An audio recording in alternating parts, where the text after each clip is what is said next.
Deyək ki, Adəm və Həvva, düzdürmü? 2 nəfər var.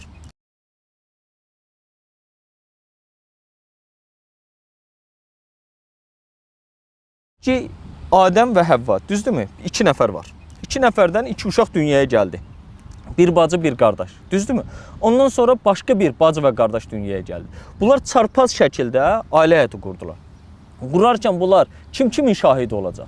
Ortada şahid yox, razılıq məsələsi yox. Yəni kəbində tələb olunan şərtlər belə burada təmin olunmursa, avtomatik olaraq bu günlərimdə bizim şəri məsələdə də qəbul edilən odur ki, bu zinadır.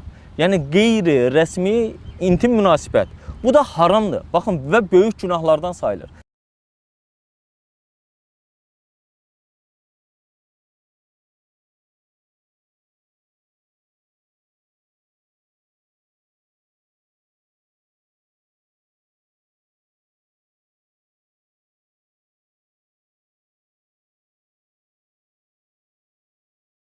Ancaq burada bir məsələ də ortaya çıxır. Məsələn, necə olur ki, bir qadın, yəni Həvva deyilir, hər dəfə ancaq ikiz doğurur. Ancaq ikiz doğurur.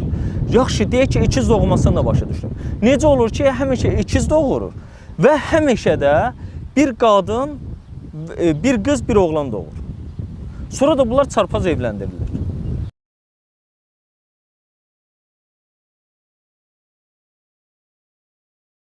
Allah istəsə eləyə bilir, bəli istəsə eləyə bilər. Allah istəsə eləyə bilir, bəli istəsə eləyə bilər. Allah istəsə eləyə bilir, bəli istəsə eləyə bilər.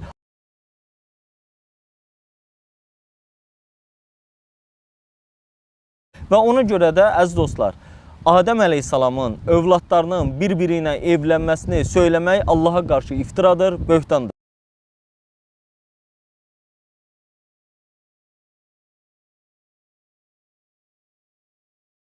Biz Türkiyədə, daha doğrusu artıq dünyada deyək, daha çox tanınan və fərqli fikirləri ilə bilinən Profesör Doktor Abdüləziz Bayındır Hoca ilə görüşəcəyik. Abdüləziz hocam, sizi də salamlayırıq. Allahın salamı olsun sizin də üzərinizə. Aleykümselam.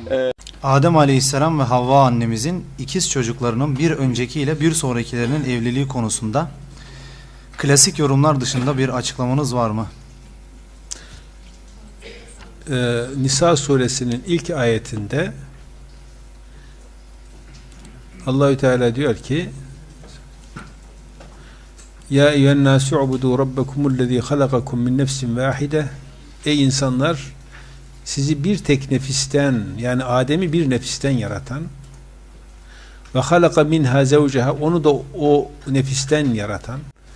Allah'a karşı saygılı olun, ondan çekin.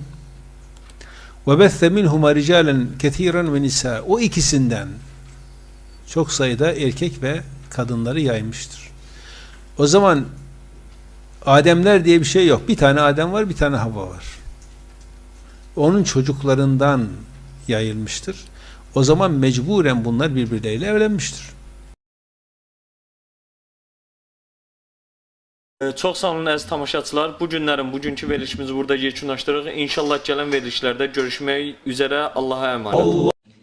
يا أيها الناس اتقوا ربكم الذي خلقكم من نفس واحدة وخلق منها زوجها وبث منهما رجالا كثيرا ونساء واتقوا الله الذي تساءلون به والأرحام إن الله كان عليكم رقيبا